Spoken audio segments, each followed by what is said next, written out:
Another type of insurance would be the casualty insurance.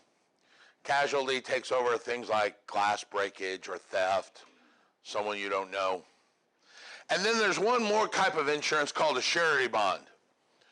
A surety bond, the easiest way to understand what a surety bond is, all of the insurances that we have talked about are stationary.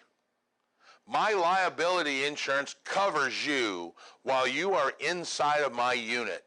You walk outside of my unit and hit your head in the parking lot, that's not me, man, because my insurance is in this spot. A surety bond, think of it as an insurance policy that's attached to a person so that when that person moves around, he is covered, like maintenance men that come into your unit and he now left and all of a sudden, ta-da, you're missing your 71-inch screen TV. Wonder where that went. That's a very bad example. How about he trips and falls while he's working on your air conditioner and puts a hole in your drywall? Who's going to fix that? His insurance policy, because he has a surety bond for that. All right? It's a traveling insurance. So when you guys see those plumbers driving down the street and on the side of their van they say licensed and bonded, what they're telling you is we are sufficiently financially strong enough that we have a license and a surety bond. We are a professional company. You should hire us. As opposed to the pickup that's got the spray painted phone number on the side, which I've seen those too. That's what they're telling you. We have a surety bond. I have a surety bond on me currently on this school that protects you guys. Most of you guys prepaid for the course. What happens if you'd have showed up and the door would have said, hey, thanks for your money, I'm in the Bahamas? Michael's laughing because he's thinking about, hey, I could get away with that too. Just one time. I have a surety bond that's called a performance bond, believe it or not. So you guys actually did pay for the floor show, all right? It's a performance bond which says I will perform, i.e. have the class. If I don't, you guys can attack my surety bond and get your money back. All right, that's a performance bond. It's a version of a security bond.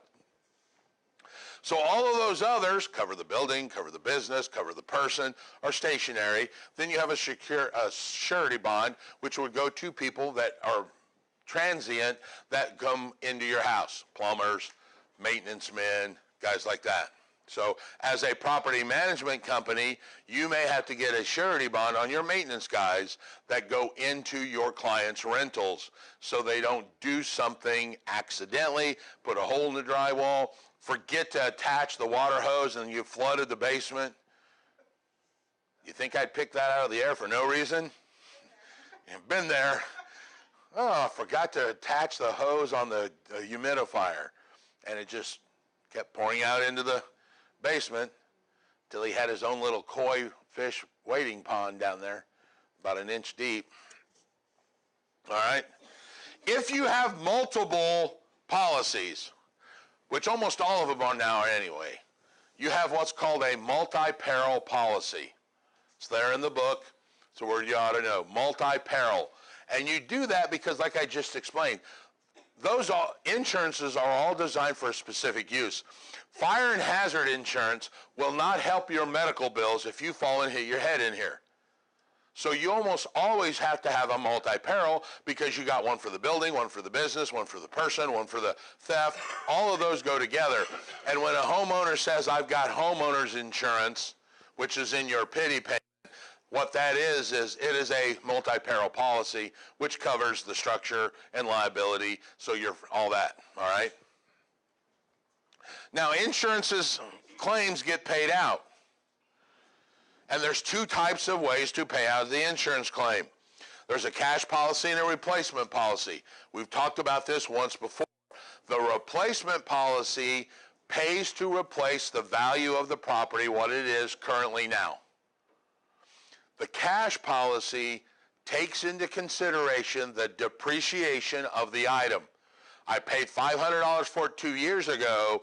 That TV is now depreciated down to $200. It got stolen. They pay me $200. And the difference in those are the cost of the premium. Obviously, the replacement policy cost more than the cash policy. Correct?